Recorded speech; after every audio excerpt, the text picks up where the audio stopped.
అందరికీ నమస్కారం. ఇటీవల విడుదలైన రాజధాని ఫైల్స్ అనే సినిమా రెండు తెలుగు రాష్ట్రాల్లో కూడా చర్చనీయాంశమైంది. రెండు తెలుగు రాష్ట్రాల్లో ప్రజలు ఈ సినిమా గురించే చర్చించుకుంటున్నారు. ఆంధ్రప్రదేశ్ రాష్ట్రంలో ప్రస్తుతం జరుగుతున్న పరిణామాలకు దగ్గరగా తీసిన ఈ సినిమా నిర్మాత కంటోనేని రవిశంకర్ గారు మనతో ఉన్నారు. రవిశంకర్ గారు నమస్తే అండి. నమస్తే అండి. రవిశంకర్ గారు, రొటీన్గా అందరూ అడిగే ప్రశ్నే, అసలు జనరల్గా ఒక సినిమా తీయాలంటే కమర్షియల్ సబ్జెక్ట్ తీసుకుంటారు ఎవరైనా కూడా. అలాంటిది మీరు సమకాలీన పరిస్థితులకు అనుగుణంగా ఉన్న ఈ అంటే అందరూ జనం అనుకోవటం ఏంటంటే మీరు ఐరావతి అని పేరు పెట్టినా కూడా అమరావతి మీదే మీరు సినిమా తీశారు అనే భావన అయితే ప్రజల్లో ఉందండి. ఎందుకంటే కమర్షియల్ సబ్జెక్ట్ వైపు వెళ్లకుండా ఒక సమకాలీన సమస్య మీద తీయటానికి గల కారణం ఏంటి? ఇది ఒక గ్రామీణ నేపథ్యం నుంచి వచ్చిన నాకు రైతులు పడే కష్టాలను చూసి, ఇది అమరావతి అని పేరు ఐరావతి అనే పేరుని పక్కన పెడితే అమరావతి రైతులు చేసిన పోరాటమే ఈ సినిమాకి స్ఫూర్తి.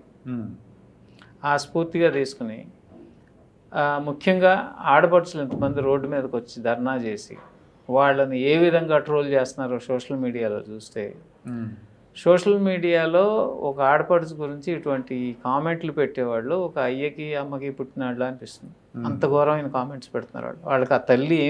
వాళ్ళ తల్లి ఏమి సంస్కారం నేర్పిస్తున్నారు అవన్నీ చూసినాక వీళ్ళకి ఒక రైతు బిడ్డగా నేను వాళ్ళ పక్షాన్ని నిలబడాలంటే నేనేం చేయాలి అని ఆలోచుకుని మీడియాలో ఉన్నాం కాబట్టి మీడియా పరంగా ఏం చేయాలో చేస్తూ, ఇంకా లార్జర్ మీడియా సినిమా అనేది ఒక మాస్ మీడియా కాబట్టి ఆ సినిమాలో ఒక సామాజిక బాధ్యత కలిగినటువంటి ఒక సబ్జెక్ట్ తీసుకుని ఆ కోణంలో వెళ్ళాలని ఆలోచన చేశాం. దాంట్లోంచి పుట్టిందే ఇవాళ రాజధాని ఫైల్స్. అయితే ఆంధ్రప్రదేశ్లో ఉన్న రాజకీయ పరిస్థితుల గురించి బాగా తెలుసు. అక్కడ వ్యతిరేక స్వరాలని ఎంత గట్టిగా అణిచేస్తున్నారో మనం చూస్తున్నాం గత 4 ఏళ్లుగా. నా మీద కేసులు పెట్టారు, మీ మీద కూడా పెట్టారు. ఫస్ట్ పెట్టి నా మీదే. అవును.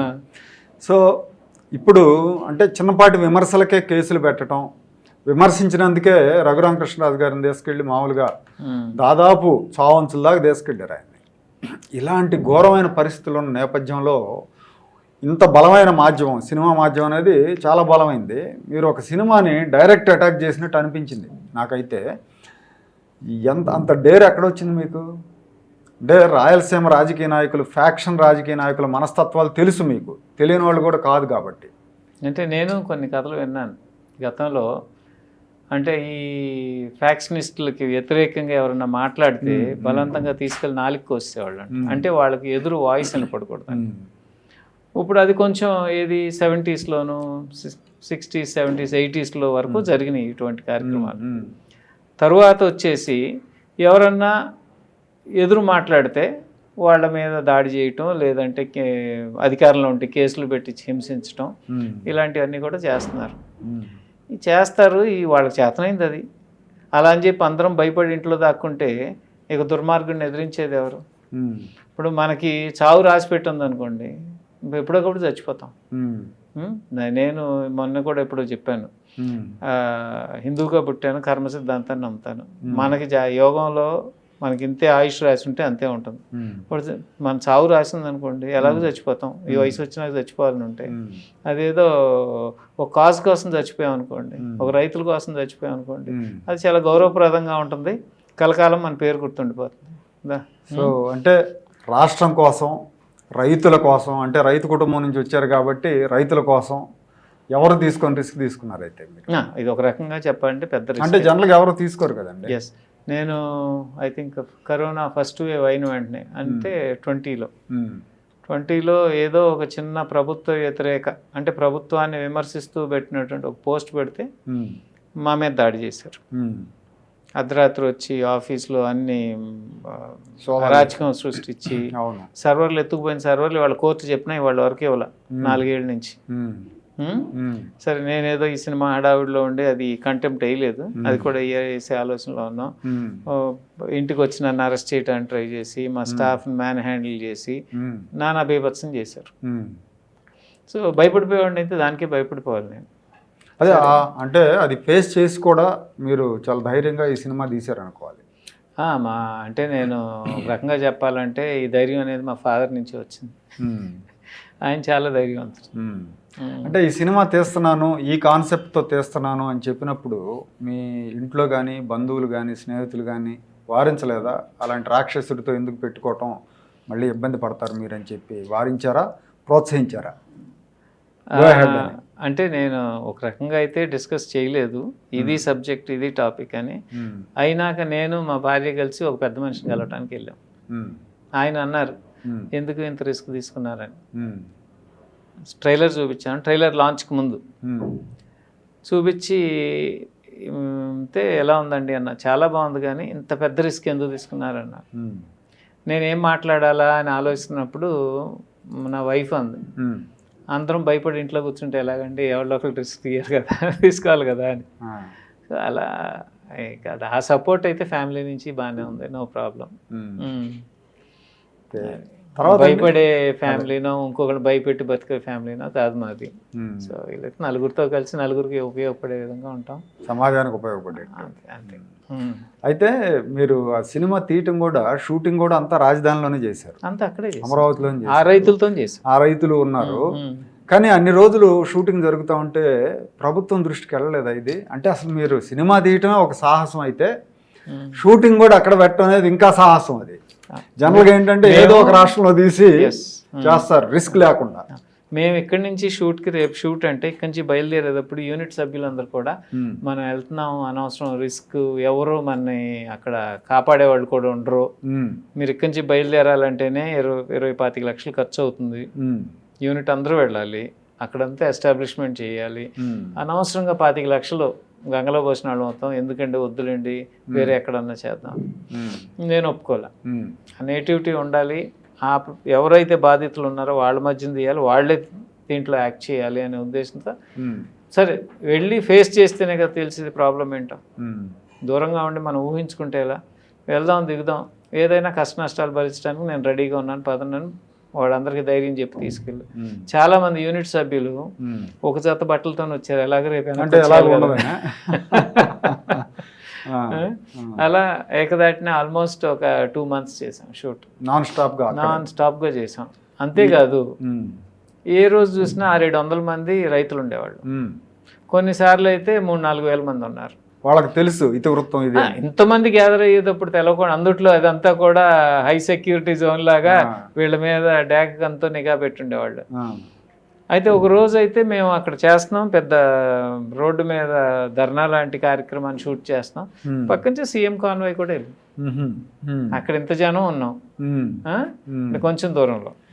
సో తెలవకుండా ఎలా ఉంటుంది నిఘా వ్యవస్థకి. నాకు కొంతమంది పోలీస్ ఆఫీసర్లు ఫోన్ చేసి మీరేం చేస్తున్నారో మాకు తెలియదు అనుకున్నారా, చేయండి అని చెప్పి వాళ్ళు కొంచెం ఎంకరేజ్ చేశారు ఇండైరెక్ట్గా. అంటే మేబీ అసలు పర్సన్ దాకా వెళ్ళి ఉండదేమోనండి ఈ కాన్సెప్ట్. అది ఆ వ్యవస్థలో ఎంతవరకు వెళ్ళింది, ఎందుకంటే వెళితే ఖచ్చితంగా ఆపేవాడు అతని మెంటాలిటీకి. నేను అనుకుంటున్నా ఆపేవాడని. అంటే మేము ఫేస్ చేయలేదు కాబట్టి నేను చెప్పలేను అది. సో అతని మెంటాలిటీ తెలిసైతే డెఫినెట్గా ఆపడానికి ప్రయత్నం అయితే చేసేవాడు. తర్వాత అతను ప్రయత్నం చేసేవాడు, మేము ఆపేవాళ్ళం కాదనేది తర్వాత విషయం. తర్వాత ఈ అసెంబ్లీ సీన్స్ ఇలాంటివి జనాన్ని వేసుకొని వెళ్ళటాలు, అసెంబ్లీ ముట్టడి ఇలాంటివన్నీ కూడా తీశారు కదా, అవి కూడా అన్ని అక్కడేనండి, అన్ని అక్కడే మొత్తం అన్ని కూడా అమరావతి ఏరియాలోనే ఆ చుట్టుపక్కల ప్రాంతాల్లోనే తీసాం. అసెంబ్లీ జరుగుతున్నప్పుడు కూడా అక్కడ నిఘా ఎక్కువ ఉంటుంది, అప్పుడు కూడా తీసాం. ఒక్కరోజు మాత్రం ఏదో డ్రోన్ ఎగురుతా అంటే అసెంబ్లీ టైంలో డ్రోన్ షాట్ తీస్తా అంటే అమరావతి ఎలా పాడుపెట్టారు ఇలాంటివన్నీ కొన్ని షార్ట్స్ తీస్తా అంటే అప్పుడు డ్రోన్ ఒకటి పోలీసులు హ్యాండ్ ఓవర్ చేసుకున్నారు, మరి సాయంత్రానికి ఇచ్చేసారు. సో వాళ్ళు కూడా పోలీసులు అయితే పూర్తి సహకారం అందించారు ఈ సినిమాకి. I should on record thank police department also. తర్వాత అండి ఇప్పుడు కొంతమంది అంటే యాక్చువల్గా సినిమా చాలా బాగుంది, నేను కూడా చూశాను. అంటే అమరావతితో కనెక్ట్ అయిన వాళ్ళందరూ కూడా ఎమోషన్ అవుతారు కూడా, అంటే ఆ రకంగా తీశాడు డైరెక్టర్ గారు. డైరెక్టర్ ఆయన నేపథ్యం ఏంటి? డైరెక్టర్ చాలా బాగా అంటే ఆయన కనెక్ట్ అయ్యేట్టు తీశారు అందుకని. గతంలో 2-3 సినిమాలు చేశారు, ఒక నంది అవార్డు వచ్చింది. బట్ మేజర్ కమర్షియల్ సక్సెస్గా ఇప్పటి వరకు ఆయనకి రాలేదు. ఈ సినిమాతో ఇప్పుడు వచ్చిన టాక్తో అయితే డెఫినెట్గా హీఈస్ బికమ్ వెరీ సక్సెస్ఫుల్. ఎక్కడంటే ఆయన రాజధాని ప్రాంతమా లేదా? కాదండి గోదావరి. సో అయినా కూడా చాలా బాగా చేశారు. అంటే వాళ్ళు రైతులతో ఇంటరాక్ట్ అయినప్పుడు వాళ్ళు చెప్పే కన్నీటి గాథలు మనమైనా కరిగిపోతాం. ఇప్పుడు సినిమాలో యాక్ట్ చేసే కొద్ది మంది ముందు వైపు నిలబడి డైలాగ్స్ చెప్పే ఒక 6-7 తప్పించి మిగిలిన అందరూ రైతులే. సో ఏదన్నా సీన్లో కన్నీళ్ళు వచ్చే సీన్ ఏదన్నా ఉందనుకోండి, ఆర్టిస్ట్ గ్లిజరిన్ అవసరం అయ్యేది. వాళ్ళు ఎవరికి రైతులకి ఎవరికి గ్లిజరిన్ కూడా అవసరం లేదు. అంత అంటే న్యాచురల్గా వాళ్ళు పడ్డ కష్టం అలా బయటకు వచ్చేది. అవి చూసిన మాకు మేము చలిచిపోయేవాళ్ళం. అరే ఎంత కష్టపడ్డాం, స్టోరీస్ అన్నీ తీయలేకపోయాం. మేము తీసింది ఓన్లీ 10%. ఒక విషయం చెప్పాలి, ఇది అమరావతి రాజధాని అక్కడే ఉండాలా, వైజాగ్లో ఎందుకు ఉండకూడదు, కర్నూలులో ఎందుకు ఉండకూడదు అనే స్టోరీ పక్కన పెట్టేస్తే, ఒక రైతు భూమి ఇచ్చాడు. ఎందుకోసం ఇచ్చాడు? అన్ని ప్రాంతాల వాళ్ళ కోసం ఒక రాజధాని ఉండాలని ఇచ్చాడు. ఇచ్చినప్పుడు పోనీ నీకు కడతాం, అక్కడ ఇష్టం లేదు, ఆ రైతు గౌరవం చెడుకోకుండా వాళ్ళకి నష్టం జరగకుండా వాళ్ళ కంపెన్సేషన్ వాళ్ళకి ఇచ్చి వాళ్ళతో మాట్లాడి వాళ్ళని ఒప్పించి నువ్వు ఇంకో చోట పెట్టుకున్నట్టయితే అది ఒక పద్ధతిగా ఉండేది. ఓకే, లీగాలిటీ అవన్నీ పక్కన పెట్టి కాకోకుండా వాళ్ళని హేళన చేసి వీళ్ళు పెయిడ్ ఆర్టిస్టులని అదని ఇదని అంతవరకు ఒక రకం అయితే ఒక రకంగా అంటే కక్ష కట్టి చేసినట్టు చేశారు. సోషల్ మీడియాలో ట్రోలింగ్లు, వాళ్ళ క్యారెక్టర్ అసాసినేషన్లు. ఓకే, తల్లి చెల్లి ఉన్న ఎవడో కూడా దాన్ని హర్షించడు, సంస్కారం ఉన్నాడు ఎవడో కూడా. అటువంటి ట్రోలింగ్ సోషల్ మీడియాలో చూస్తే ఇవన్నీ డమ్మీ అకౌంట్లు అండి. ఆన్ రికార్డ్ నేను చెప్పేది ఏంటంటే వైఎస్ఆర్సీపీ సోషల్ మీడియా మీరు అందరూ అబ్జర్వ్ చేయండి. ఈ ఛానల్ చూసేవాళ్ళు కూడా ఏ కామెంట్లు అయితే కింద తిడతా పెడతారో ఆ కామెంట్ చేసిన వాడి మీద క్లిక్ చేస్తే అన్ని లాక్డ్ అకౌంట్స్ ఉంటాయి. ఏ అకౌంట్ ఓపెన్ ఉండదు. 99% లాక్డ్ అకౌంట్స్ ఉంటాయి. ఇవన్నీ డమ్మీ అకౌంట్స్. వాళ్ళు ఒక ఫ్యాక్టరీ లాగా పెట్టి కామెంట్స్ పెట్టించి మన మొరల్ దెబ్బతీయటానికి, క్యారెక్టర్ అసాసినేషన్ చేయడానికి ఎక్కువ వాడుతూ ఉంటారు. వాళ్ళతో పాటు కొంతమంది పిచ్చోళ్ళు ఉన్నారు, సైకోలు, వాళ్ళు కొన్ని కామెంట్స్ పెడుతుంటారు. ఇవన్నీ కూడా చాలా అరాచకంగా చేస్తున్నారు వీళ్ళు. వీటినన్నీ చూసినాక అసలు ఇంకా మేము తీసినది ఓన్లీ 10%. ఇంకా చాలా ఉంది అక్కడ. అంటే అది చనిపోయిన రైతుల కుటుంబాలు. మేము ఒక సీన్ ఉంటుంది మన దాంట్లో, రైతులు ఆత్మహత్య చేసుకునేది. ఇది చాలా మంది 270 మంది ఎంతమంది చచ్చిపోతే అంటే ఆ ఇండివిజువల్ సినారియోస్ చూపించలేం కాబట్టి అందరూ మాస్ సూసైడ్ చేసుకున్నట్టు ఒక సినిమాటిక్గా చూపించాం. ఇవన్నీ చూస్తే ఇప్పుడు ఎంత వైఎస్ఆర్సీపీ వాడైనా ఒకరోజు అక్కడ రైతులతో స్పెండ్ చేస్తే కరిగిపోవాల్సిందే. ఇప్పుడు పొలాలు గవర్నమెంట్కి ఇచ్చి వీడేమో కౌళ్ళు లేకుండా పెళ్ళికి ఎదిగిన పిల్లలు, చదువుకోవడానికి వెళ్ళే పిల్లలు, అమెరికాకి వెళ్ళి అది జిఆర్ఈ రాసి ఫీజుకు డబ్బులు లేక, బ్యాంక్ గ్యారంటీ బ్యాంక్ లోన్లు రాక ఆగిపోయిన వాళ్ళు కూడా ఉన్నారు నాకు తెలుసు. ఇంత ఘోరమైన బాధలు పడతా ఉంటే దాన్ని వీళ్ళకి ఒక ఎగతాళి అయిపోయింది వైఎస్ఆర్ కాంగ్రెస్ పార్టీ. హేళన చేసేవాళ్ళు ఒక పని చేయొచ్చు కదా. ఇప్పుడు ఎంతమంది లీడర్లు ఉన్నారు, తలా ఒక ఎకరం చేసి ఒక 500-600 మంది ఉంటారు కదా వైఎస్ఆర్సీపీ పెద్ద లీడర్లు. ఈ అడ్వైజర్లు ఒక 500-600 మంది ఉంటారు. వీళ్ళందరూ కలిపి ఒక 1000 ఎకరాల రాజధానికి ఎక్కడ రాష్ట్రం కోసం దానం చేయొచ్చు మరి. విశాఖపట్నం అందరికీ ఉన్నాయి ఆస్తులు, అందరూ ఇవ్వచ్చు కదా. 1000 సెంట్లు కదా, 1000 గజాలు కూడా ఎవరు. దట్ ఈస్ వాళ్ళకి రాష్ట్రం వైపు ఉన్న కమిట్మెంట్ అది. పాప మీ రైతులు ఇచ్చారు, ఏదో ఆశించి ఇచ్చారు. వీళ్ళు పంటలు పండించేవాళ్ళు రైతులు, రియల్ ఎస్టేట్ చేసేవాళ్ళు రైతులు కాదు. ఇలాంటి కామెంట్లు చేసేవాళ్ళు అందరికీ కూడా మీరు ఇచ్చి అప్పుడు మాట్లాడండి, then you have the right to say. కానీ ఏమీ చేయకుండా పాపం ఏం ఆశించి ఇచ్చారు? జస్ట్ వాళ్ళు రాష్ట్రం బాగుంటుంది, రాష్ట్రం కోసం, దాంట్లో మనం కొంత భాగస్వాములు అవుతాం అనే ఉద్దేశంలో ఇచ్చారు. ఇస్తే పాపం ఇప్పుడు ఒక రకంగా చెప్పాలంటే చంద్రబాబు గారు ఒక 100 ఎకరాలు మాత్రమే కోర్ ఏరియా తీసుకుని 100 ఎకరాల్లో క్యాపిటల్ డెవలప్ చేసి వదిలేసినట్టయితే కోట్లు పలికాయి. కోట్లు పలికి. నాకు ఒక పెద్ద మనిషి నిన్న ఇప్పుడు మాట్లాడుతూ అదే చెప్పాను, చంద్రబాబు గారు ఇలా తీసుకున్నా అంత ఎందుకు తీసుకుంటున్నారని నేను ఆర్గ్యూ చేశాను. రేపు నుంచి రేట్లు పెరిగిపోతే హైటెక్ సిటీ నేను కట్టినప్పుడు అక్కడ ఎకరం ₹1,00,000 2,00,000 ఉండేది, ఇవాళ కోట్లలోకి వెళ్ళిపోయింది. అలాగే వెళ్ళిపోతే ఫర్దర్ డెవలప్మెంట్ ఆగిపోతుంది, రాష్ట్రానికి అభివృద్ధి చెందదు. కాబట్టి ఇవాళ కులం అని మాట్లాడే వాళ్ళందరికీ ఈ ఒక్క పాయింట్ చాలు. గవర్నమెంట్ చేతిలో ల్యాండ్ బ్యాంక్ ఉండాలి సార్. ల్యాండ్ కాదండి, ఇప్పుడు చంద్రబాబు నాయుడు ఏదో కులం కోసం చేసుంటే 100 ఎకరాలు తీసుకునేవాడు, తీసుకుని మీకు ఆ కులాలదే తన కులం వాళ్ళదే కాదండి, తన కులం వాళ్ళదే చుట్టూ ల్యాండ్ అని వైసీపీ చేసే ప్రచారానికి ఇది ఒకటే ప్రూవ్ చేయొచ్చు. ఏది, చంద్రబాబు నాయుడు గారు వాళ్ళ కులానికి బెనిఫిట్ చేయాలనుకుంటే కేవలం 100 ఎకరాలు మాత్రమే తీసుకుని మిగిలిన 28,000 ఎకరాలు వదిలేస్తే అవును అంతేగా, వాళ్ళందరూ ఎకరం 10 కోట్లకు అమ్ముకునేవాళ్ళుగా. ఇవాళ ఈ బాధ ఎందుకు వచ్చేది? హ్యాపీగా ఉండేవాళ్ళు, వాళ్ళ వ్యవసాయం వాళ్ళు చేసుకునేవాళ్ళు, అవసరం వచ్చినప్పుడు అమ్ముకునేవాళ్ళు. ఇదంతా ఏంటంటే ఒక విష ప్రచారం, డివైడ్ అండ్ రూల్. ఒకళ్ళని ఎవరినో ఎలినేట్ చేసి జనంలోకి బాగా వెళ్ళిందండి ప్రచారం. ఈ విష ప్రచారం అనేది జనం నమ్మించగలిగారు, సక్సెస్ అయ్యారు, నమ్మించు. ఇప్పుడు మనం చిన్నప్పుడు పంచతంత్రలో కథలు చదువుకున్నాం, బ్రాహ్మడు మేక. చదువుకున్న బ్రాహ్మడు కూడా ఆయన తీసుకెళ్లే మేకని 10 మంది కుక్క అంటే ఆ కుక్క నమ్మేసి వదిలేస్తారు. అలాగే ప్రజలను కూడా ఈ సోషల్ మీడియా ఎప్పుడైతే వచ్చిందో దీన్ని చాలా ఎఫెక్టివ్గా వాడుకుని ఇదంతా నమ్మించగలిగారు. ఆ నమ్మించింది ఏదైతే నమ్మించారో ఆ పాయింట్లు తీసుకుని మా సినిమాలో ఇంక్లూడ్ చేసాం. ఒక వ్యక్తి మీదగానో ఒక పార్టీ మీద ద్వేషంగా కాదు, రైతుకు వ్యతిరేకంగా ఆ ప్రాంతం వ్యతిరేకంగా జరిగిన ప్రచారంలో ఏదైతే ఉందో దాన్ని అసలు ఏం జరిగింది, దాని వెనకున్న కారణాలు ఏంటని చూపించడానికి కొంతవరకు మేము ప్రయత్నం చేసాం. తర్వాత అండి, మన ఆర్టిస్టులు చూస్తే సినిమాలో చాలా బాగా సింక్ అయ్యారు పాత్రల్లో, మనకు పాత్రలే కనపడతాయి. మీకు ఆర్టిస్టులు కనపడదు, వినోద్ కుమార్ కనపడ్డు, వాణి విశ్వనాథ్ కనపడదు, చాలా బాగా చేశారు. రైతు భార్య వాళ్ళ పర్ఫార్మెన్స్ కన్నీళ్ళు తెప్పించట్టు. ఈ అంటే ఇంకా అంటే వినోద్ కుమార్ అంటే పక్క రాష్ట్రం అంటే కన్నడ భాష, ఒకప్పుడు తెలుగులో నటించాడు కానీ ఇప్పుడు పెద్దగా టచ్ లో లేరు.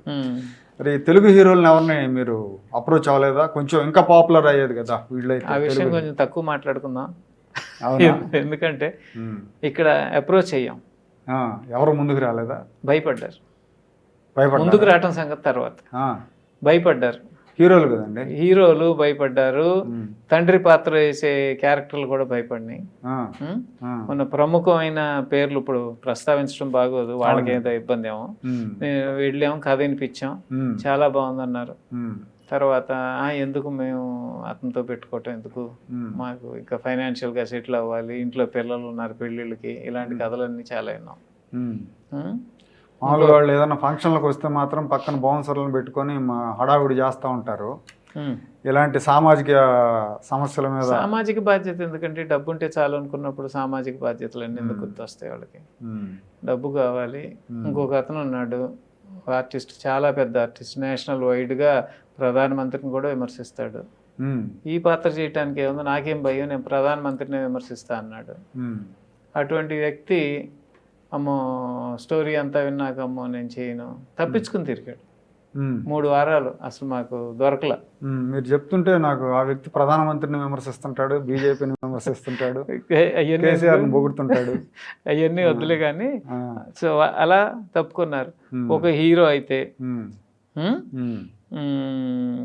వాడు అన్నమాట ఏంటంటే, అబ్బాబే నేను ఈ సినిమా నేను కాదు కదా, ఇండస్ట్రీలో ఎవరో చేయరు, అంత ధైర్యం ఈ ఇండస్ట్రీలో ఎవరికి లేదు, ఇలాంటి కాంట్రవర్సీ టాపిక్ ఎవరు చేయరు అని.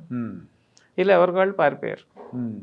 సో పారిపోతే ఇక మేము కొత్త వాళ్ళతోనూ లేదా పక్క రాష్ట్రాల వాళ్ళతోనూ తెచ్చుకొని చేయాల్సి వచ్చింది. కానీ వీళ్ళకి సబ్జెక్ట్ తెలుసా అండి ముందే? అంటే స్టోరీ చెప్పాము. వినోద్ కుమార్కి వాణి విశ్వనాథ్కి తెలుగుతో పరిచయం ఉంది కాబట్టి వాళ్ళకి they are aware of the situation here. So అతను వినోద్ కుమార్ నాకు ఎప్పటి నుంచో మిత్రుడు, 25 ఏళ్ళ నుంచి. సో ఆ పరిచయంతో నేనే వచ్చి చేస్తానన్నాడు, చేశాడు ధైర్యంగా.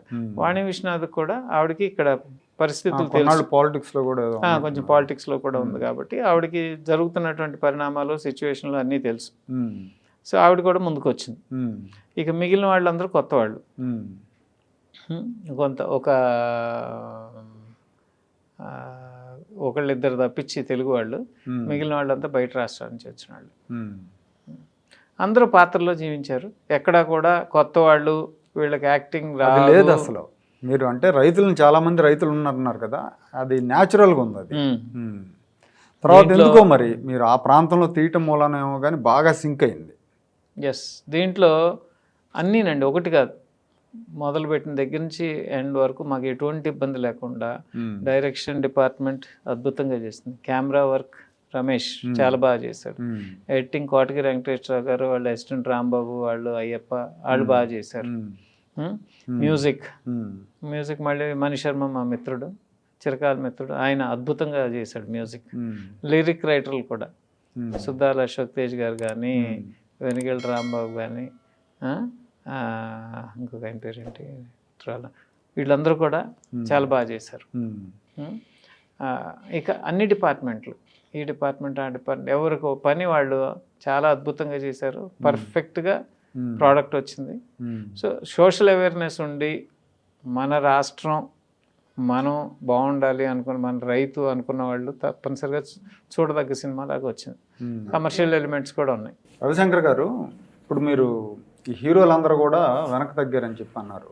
ఒక ఆయన అయితే అసలు ఎవరు నటించరు నేనే కాదన్నారు. మనం గతంలో చూస్తే చాలామంది ఆంధ్రప్రదేశ్ తుఫాను దెబ్బతిన్నప్పుడు కానీ, కరువు కాటకాలు వచ్చినప్పుడు కానీ స్వచ్ఛందంగా విరాళాలు ఇచ్చేవాళ్ళు హీరోలు. ఎన్టీఆర్ గారు, ఏఎన్ఆర్ గారు, కృష్ణ గారు, ఇట్లా. తర్వాత ఎన్టీఆర్, ఏఎన్ఆర్ ఇద్దరు కూడా రాయలసీమ కరువు వచ్చినప్పుడు జోలు బట్టి మరీ భిక్షాటం చేసి జనంలోకి వెళ్ళి తీసుకొచ్చి కరువు బాధితులకు సహాయం చేశారు.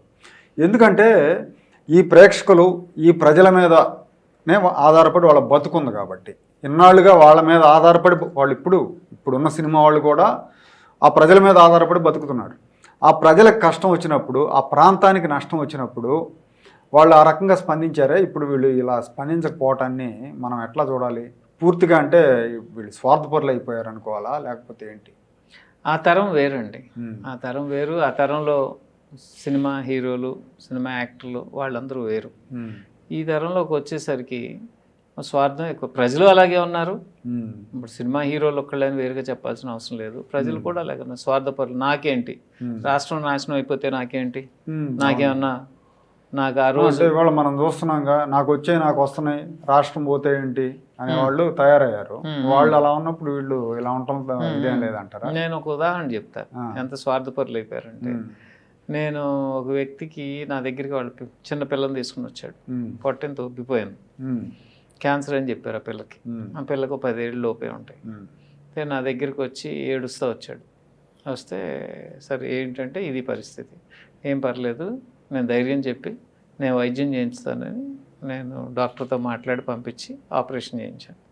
సో ఫార్చునేట్లీ ఆ పిల్లకి క్యాన్సర్ కాదు, ఏదో దెబ్బ తగిలి గడ్డగట్టి లోపలంతా ఇదైంది. అది తీసేసి క్లీన్ చేశారు, అంతా అయిపోయింది. ఆ పిల్లని తీసుకుని హాస్పిటల్ నుంచి డిశ్చార్జ్ అయినాక మళ్ళీ వచ్చాడు. వచ్చి కాళ్ళు పట్టుకుని బోర్ని ఏడ్చి జీవితాంతం మిమ్మల్ని వదిలిపెట్టిన అది ఇది అన్నాడు. మా కాన్స్టిట్యున్సీ అది. మొన్న ఎలక్షన్లో నేను ఇండిపెండెంట్గా పోటీ చేశాను. అంటే ఏదో సమాజంలో మార్పు తీసుకురావాలి, మనం దాంట్లో భాగస్వామ్యం అవ్వాలి అని చెప్పి ఇండిపెండెంట్గా పోటీ చేశాను. పోటీ చేస్తే అదే వ్యక్తి నా కారు ముందే ఒక పార్టీ జెండా పుచ్చుకుని డ్యాన్స్ చేశాడు. అంటే సమాజంలో ఎంత మార్పు వచ్చిందని చెప్పడానికి చిన్న ఉదాహరణ చెప్తున్నా. జనం మీద గౌరవం మనకి తగ్గిపోతుంది. వాళ్ళకి ఆ రోజు ఏంటి, ఆ రోజు చేతిలో ఎవరేం పెడుతున్నారు అనే ఆలోచనే కానీ ముందు రాష్ట్ర భవిష్యత్తు, ముందు తరాలు ఎలా ఉండాలి ఏంటి అనేది ఆ ఉదాహరణ. కానీ ఇప్పుడు 3 రాజధానుల 33 రాజధానులు అంటే అన్నీ కలిసి ఒక చోట ఉంటే అన్ని వ్యవస్థలు బాగుపడతాయి. ఐటీ ఒక చోట పెడతాను, ఇంకోటి హైదరాబాద్లో ఏమేమి ఉన్నాయండి, ఇక్కడ ఐటీ ఉంది, మ్యానుఫ్యాక్చరింగ్ అంతా ఉంది. మౌలాలి, బిహెచ్ఎల్ ఇవన్నీ చూస్తే మ్యానుఫ్యాక్చరింగ్ ఇండస్ట్రీ ఉంటాయి, మీకు ఫార్మా ఇండస్ట్రీ ఉంటుంది. ఫార్మా ఇండస్ట్రీ ఒక సిటీలోను, వాటి చూస్తే డిఫెన్స్ ఎస్టాబ్లిష్మెంట్స్ అన్ని, ఇవన్నీ కలిస్తే ఒక మహానగరం అయింది. ఇప్పుడు హైదరాబాద్ గ్రోత్ ఇంజన్ కదా సార్ తెలంగాణకి. ఏంటంటే సౌత్ ఇండియాలోనే మూడు మేజర్ సిటీస్లో ఇవాళ పర్సంటేజ్ ఆఫ్ గ్రోత్ తీసుకుంటే మేబీ హైదరాబాద్ ఎక్కువే ఉంటుంది. ఇది చెన్నై, బెంగళూరు ఆర్ ఇది, ఎందుకంటే మోడర్న్ సిటీ. అంటే పాత సిటీ పక్కన పెడితే మిగిలిన ప్రాంతం అంతా ఈ మధ్య డెవలప్ అవుతుంది.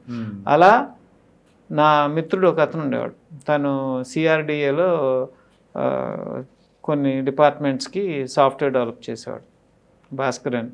వాడు చెప్తా ఉండేవాడు, అసలు అద్భుతమైన నగరం ఇక్కడ, ఇది డిజైనింగ్ ప్లానింగ్, అక్కడ సిఆర్డిఏలో పనిచేసే టీమ్స్ కానీ వాళ్ళకు ఉన్నటువంటి ఇది కానీ.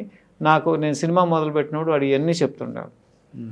సో అసలు సిఆర్డిఏలో ఏం జరుగుతుంది, ఎలా ఉంది, వాళ్ళ ప్లానింగ్ ఎలా ఉంది, వరల్డ్లో one of the best cities going to be constructed ఇక్కడ, నాశనం అయిపోయిందని చెప్పేవాడు.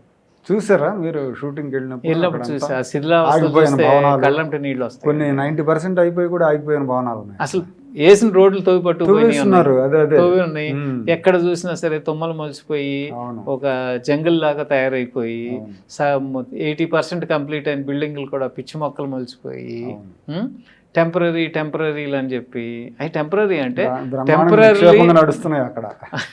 హైకోర్టు టెంపరీ హైకోర్టు అన్నారు అంటే దాని రేకుల షెడ్డా? అదే వీడు పొరపాటున టెంపరీ అనే పదం వాడారు. అంటే ఈ బిల్డింగ్ అప్పుడు వరకు అది తర్వాత అసలు బిల్డింగ్ వేరే వస్తుంది. అవును, ఒక స్ట్రక్చర్ చూపించారండి నాకు, అది ఒక ఎన్ని ఫ్లోర్స్, 29-30 ఫ్లోర్స్ బిల్డింగ్ అనుకుంటా. అద్భుతమైన బిల్డింగ్. దాని ఫౌండేషన్కి వేయటానికి చెప్పిన స్టోరీలు అసలు ఎలా చేశారు, ఐస్ బ్లాక్స్ వేసి కాంక్రీట్ని ఇది చేసి చాలా అద్భుతమైన ఇది చేశారు. అవన్నీ ఇవాళ చూస్తే తుప్పట్టిపోయి వాటర్లో మునిగిపోయి ఘోరమైన పరిస్థితుల్లో. ఇది ఎవరి సొమ్ము? ప్రజల సొమ్ము. ఇన్ని 100 కోట్లు ప్రజా సొమ్ము నాశనం చేసేసి దీన్ని కూడా అభివృద్ధి అంటే ఎలా? ఇవన్నీ చూస్తే చాలా బాధగా ఉంటాయి. మేము చూపించింది ఓన్లీ 10% మాత్రమే, రైతు యాంగిల్లో చూపించాం. ఈ వినాశనం అంతా చూపించాం. రోడ్లు ఎత్తుపోవటం, రోడ్డు దోసుకోవటం అనేది ఫస్ట్ టైం. నాకు ఎట్లా అనిపిస్తుంది అంటే, వాడు రోడ్డు తోవి కంకర తీసుకెళ్ళాడు అనిపించినప్పుడల్లా పొట్టకోసి గర్భిణిని లోపల నుంచి బిడ్డను లాగినంత అది గుర్తుకొస్తుంది కోరిక. ఏంటి దానికి దీనికి తేడా ఏముంది? ఇవన్నీ ప్రభుత్వ స్పాన్సర్డ్. ఆ పార్టీ వాళ్ళు, ఆ ప్రభుత్వంలో ఉన్నాళ్ళు రోడ్డు తవ్వెత్తుపోవటం. మరి ఎక్కడన్నా కాంట్రాక్టర్గా వాడుకుంటున్నారేమో అవి బిల్ చేసుకోవటానికి వాడుకోవచ్చు, లేదంటే సొంతానికి వీళ్ళు ఇళ్ళు కట్టుకోవటానికి వాటికి వాడుకోవచ్చు. రోడ్డు మీద కానీ మీరు పెట్టిన క్యారెక్టర్లు మాత్రం అండి బాగా సెట్ అయినాయి. 2 క్యారెక్టర్లు పెట్టారు, సీఎం క్యారెక్టర్ పక్కన. ఆ 2 క్యారెక్టర్లు కూడా చూసిన వాళ్ళందరికీ మీరు ఊహకు వదిలేసినా మేమైతే కరెక్ట్గా సింక్ అయ్యేట్టు పెట్టారులే అనుకుంటున్నాం. చూసిన వాళ్ళు మాత్రం బాగా చివరిలో క్లైమాక్స్ కూడా చాలా అద్భుతంగా ముగింపిచ్చారు. డైరెక్టర్ గారు చాలా బాగా ఇచ్చారు. పిచ్చోళ్ళలాగా అటు ఇటు తిరిగి చివరికి వెళ్ళి అక్కడ కూర్చోవటం అనేది చివరికి అదే జరిగిద్దామో అని, అదే జరగాలని కూడా అందరం కోరుకుంటా ఉన్నాం మేము. తర్వాత అండి ఇప్పుడు బెదిరింపు కాల్స్ రాలేదా ఈ రిలీజ్ అయిన తర్వాత? ఇప్పుడు వరకు అయితే నాకేం రాలేదండి. చూద్దాం, ఇంకేమన్నా మొదలవుతాయేమో తెలియదు. కానీ కొన్ని కొత్త నంబర్స్ అయితే నేను మాట్లాడలేదు, తెలిసిన నంబర్స్ మాత్రమే మాట్లాడు. డైరెక్టర్ కంటే ఉన్నాయండి, ఎందుకు లేవు? ఇండస్ట్రీలో వాళ్ళే బెదిరించారు. సినిమా మొదలు పెట్టినప్పటి నుంచి మొన్న కూడా ఇండస్ట్రీ వాళ్ళే బెదిరించారు. మొన్న కూడా ఒక అతను ఫోన్ చేసి చాలా అసభ్యకరంగా మాట్లాడాడు, చాలా ఫీల్ అయిపోయాడు. అతను ఎవరైనా కానీ ఇండస్ట్రీ వ్యక్తి, అతను పాపం కన్నీళ్లు పెట్టుకున్నాడు. కాస్త నేను ధైర్యం చెప్పి ఇవన్నీ మామూలులే, ఒక యజ్ఞం చేస్తున్నాం, యజ్ఞం చేసేటప్పుడు రాక్షసులు వస్తారు, యజ్ఞంలో చూసాం కదా మనం గతంలో చదువుకున్నాం పురాణాల్లో, ఇలాంటివన్నీ కామన్లే. సో మనం ఒక సంకల్పంతో చేసాం, ఇది ఒక మంచి జరగాలని, ఎవరికో చెడు జరగాలని చేయలేము మేము, మంచి జరగాలని చేసాం. మంచి జరుగుతుంది, దాని గురించి నువ్వు పట్టించుకోవద్దు, దాంట్లో ఈ రాక్షసులు ఉంటారు అని నేను ధైర్యం చెప్పాను. మొత్తానికి మీరు ఆంధ్రప్రదేశ్ వాసిగా, రాజధాని ప్రాంత వాసిగా. రాజధాని ప్రాంతం కాదండి అది, అదే అఫ్ కోర్స్ ఆ దగ్గరలోనేగా, రాజధాని పరిధిలో లేకపోయినా ఆ 2-3 జిల్లాల్లో రాజధాని ప్రాంతంలో నాకు ఇంత గొడవ లేదు. అంటే దాని గురించి అని కాదు, అంటే చాలా మంది అపోహ, ఎన్ని ఎకరాలు ఏమి ఇచ్చారు, లేకపోతే నేను ఎక్కడో చూసాం, ఏది మా డైరెక్టర్కి హైదరాబాద్లో 4 ఎకరాలు చంద్రబాబు నాయుడు గారు రాసి ఇచ్చారంట. ఇలాంటివన్నీ ఉంటాయి. కానీ అసలు మాకు రాజధానితో సంబంధం లేనే లేదు. కేవలం సంబంధం ఏంటంటే ఆ రాష్ట్రవాసిగా నాకు ఒక రాజధాని ఉండాలి, నా రాష్ట్రానికి ఒక రాజధాని ఉండాలి. అది కూడా నలుగురు చూసి గర్వంగా తలెత్తుకుని చూసేలా ఉండాలి. ఏదో ఇప్పుడు పాపం కొన్ని రాష్ట్రాలు ఉన్నాయి, చిన్న చిన్న రాష్ట్రాలు, ఆ రాజధాని పేరు కూడా గుర్తులేదు. రాయ్పూర్ అనే ఒక ఊరు నేను, నయా రాయ్పూర్, అబ్బో అద్భుతం అంటారు. ఏమీ లేవండి అక్కడ, తుప్పలే అక్కడ ఉన్నాయని. నేను అంటే చాలా మందికి మా రాజధాని ఇది అని గర్వంగా చెప్పుకునే అవకాశం లేదు చాలా రాష్ట్రాలకి. కానీ మనం తెలంగాణ వాళ్ళు మాది హైదరాబాద్ అని గర్వంగా చెప్పుకునే పరిస్థితి. కర్ణాటక వాళ్ళు బెంగళూరు, మహారాష్ట్ర వాళ్ళు బాంబే. అది అసలు దేశానికి రాజధాని అంత ఇన్కమ్ ఇస్తుంది, ఆర్థిక రాజధాని అదే కదండి. అలాంటి ఒక ఇప్పుడు ఈ దేశం అవకాశాన్ని ఆంధ్రప్రదేశ్ పోగొట్టుకో. No doubt about it. అలాంటిది ఏదన్నా ఇప్పుడు పెట్టుబడులు రావాలన్నా, ఏదైనా వ్యవస్థలు స్థాపించాలన్నా దానికి ఏదో ఇన్సెంటివ్ ఉండాలి. ఇన్సెంటివ్ అంటే డబ్బులే కాదు, అక్కడ ఒక లివింగ్ కండిషన్స్ అన్నీ చూసుకుంటారు. Okay, road connectivity, airport connectivity, అక్కడ ఇన్ఫ్రాస్ట్రక్చర్ ఏముంది, ఇవన్నీ ఉంటే వాళ్ళకి రావడానికి అనుకూలంగా ఉంటుంది. ఇప్పుడు తెలుగు వాళ్ళంతా తెలివిగల వాళ్ళు ఈ దేశంలోనే ఇంకెవరు లేరు. అద్భుతమైన మీద కాదు, ఎప్పుడూ ఉంది. అంటే స్వార్థానికి ఉపయోగించుకుంటున్నారు, అతి తెలివిగాళ్ళు, మూర్ఖులు. అంటే నా అభిప్రాయం అది. అంటే మీరు ఇంకొక రకంగా చూస్తే మంచి వాళ్ళందరూ విదేశాలకు వెళ్ళిపోతున్నారు, క్రీమ్ అంతా వెళ్ళిపోయింది అక్కడ నుంచి, తప్పాతాలు ఇక్కడ మిగిలిపోతున్నారు.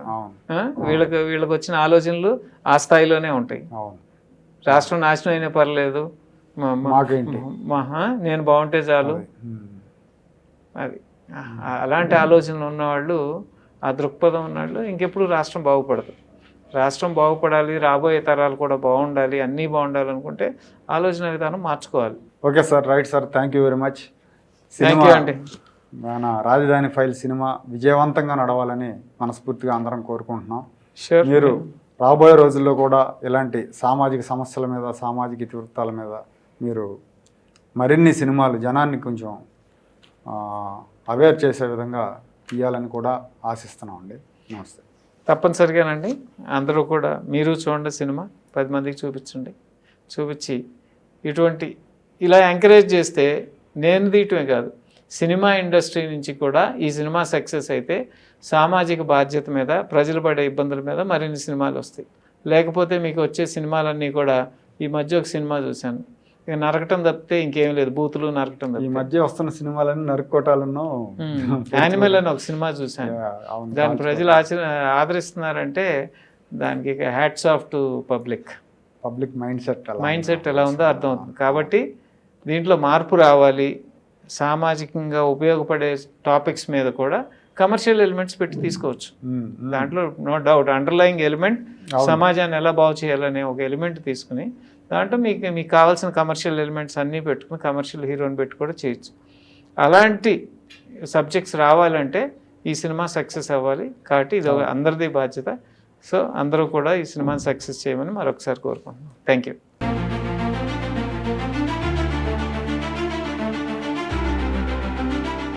Like, share and subscribe to Rajaniti channel.